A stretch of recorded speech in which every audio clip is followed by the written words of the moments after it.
Hey there, folks. Scottsdale Travel Chick's sidekick here to tell you about our Oyster Farm tour out of Salmon Falls Resort in Ketchikan, Alaska. The folks at Hump Island Oyster Farm met us at the Salmon Falls dock and gave us a great behind-the-scenes tour of their operation. Okay, where are we going, babe? Okay, so while some of these people out here are doing fishing on their boats, and then they hang the fish right here, we are going to go to an oyster farm, which is just over here from Salmon Falls. Not too much of a ride on a boat, but we're going to try that out this morning. All right. How many oysters are you going to eat? Actually, 0. What? Because they are harvesting them right now. And we're here. I'm sure we could dig some up for you. Let's get on the boat. Hump Island Oysters operates out of 2 locations along the waters of Alaska's Inside Passageway, just north of Ketchikan proper. The first location is where they grow the babies. They call this the flopsy. I'll take you guys over here first, and then we'll come talk about the flopsy. Flopsy.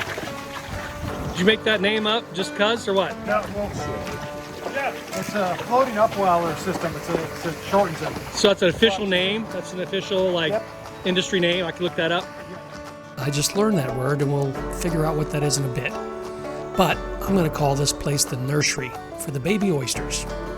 The second location they call the farm, but I'm going to call that the high school for the big oysters. My name is Mike. I work for Marble Seafoods. I manage the Hump Island Oyster Farm. And during the summer, I also manage the tour company there. The first part of the tour at the nursery is where you get to learn about interesting facts of the oyster growing process. For example, baby oysters can only be born in warm waters above 75 degrees Fahrenheit. But once they're born, they can live and grow in colder waters like Alaska. Baby oysters are called seeds, and Hump Island buys their seeds from a place in Hawaii. When Hump Island first get their baby oysters, the seeds are so small that something like 1 million can fit in a large Starbucks cup. Wow.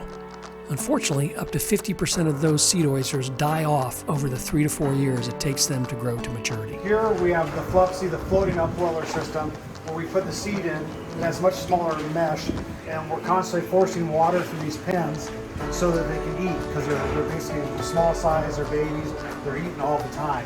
It takes them about 6 to 8 months to go from 2 millimeters to about the size of a quarter.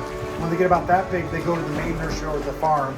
Then from there, it takes them about 2 to 3 years to get to market size, to about 3 inches. Next, we got to see some oysters that were ready for shipment, and also learn about a little difference that makes Alaskan oysters unique. The difference between our oysters and most other oysters, because of cold water, it takes longer, is that cup. We have a deeper cup. Like most oysters grow flat. We have some that are a little flatter, but we always get a good sized cup. Now, a bit of the real operations are next. Before we walk over there, is they're tumbling the smaller seed as it grows, and they're sorting it by size. They're also cleaning the pins, because all they eat is the phytoplankton, but we get other stuff in the water like other algae and growth, and so once a week we have to clean it out, sort them by size and separate them, and then eventually when they get a larger size they'll go out to the farm. Now with the flopsy, it's shut off right now, but that cover there is a paddle wheel. All those white pins have mesh underneath them, and they sit in the water. And the paddle wheel, actually what it does is it pulls the water out of the flopsy. So the water comes up from underneath into these pins, and then they go out these doors to these channels. So you see they almost grow like a fingernail. Yeah.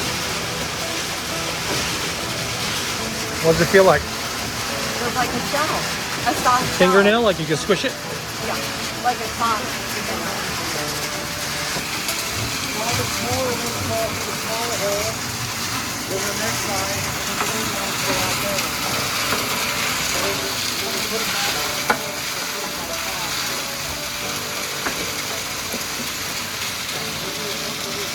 Big one? medium ones, small ones. Every week, the Hump Island team must take all the oysters out, clean them, and remove other stuff like small sea stars and mussels which accumulate inside the growing bins along with the oysters. So there's a little bit of what? Seaweed, or what is that stuff that's in there that you clean out? These are mussels, the black ones. You don't want those. You don't want that stuff. Because They'll suffocate grow in the oysters. lumps, so they separate Yeah. them. And you want to keep these all separated along the way, right? Yeah. So how often do you do this? How often do you pull these things out and clean them out and put them back? Once a Every week. Yeah. If we didn't do this once a week, all this like algae and mussels and stuff would just eventually suffocate all of them. Suffocate them. So nothing's automatic here. It takes a lot of work just to kind of get them to where you want them after 3 years, right? Hump Island grow them at this location until they are about a year old, and then they move them out to their farm location. Remember the Oyster High School? We're headed there next. At their farm location, and the other actually, Buddy here runs the show and brings the oysters to maturity in a total of about 3 to 4 years. Come in as a larva, and then they hatch on the trays. Here, Buddy tells us about the tumbler process they use at both the nursery and the high school locations. So the tumbler does a couple different things. It gives us a sort of the sizes. It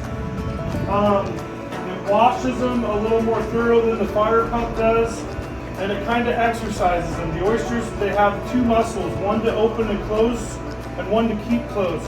So by running them through the tumbler, it helps them build that second muscle to keep their jaw closed. Carrying trays up and whatnot. So usually, yeah, so these are only a year old. These were at the house last year and they were just babies.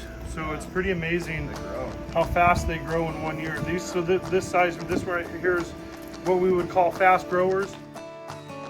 It was really fascinating to learn about all the work and time required to get oysters up to the size ready for sale. In addition to oyster farming, Hump Island also grows kelp alongside the oysters out at the farm. You'll learn a little bit about that too. For example, did you know that kelp grows up to 1 foot every day? I've never actually tried any directly, but you do get to try Kelp Salsa at the end of the tour. As the final part of the tour, you get to go to their tasting room and try various types of oysters as well as that tasty kelp salsa I just mentioned. We had a great outing with the folks at Hump Island Oysters and recommend you check them out. Ask the Salmon Falls team to hook you up with a tour when you visit. Until next time, see you later.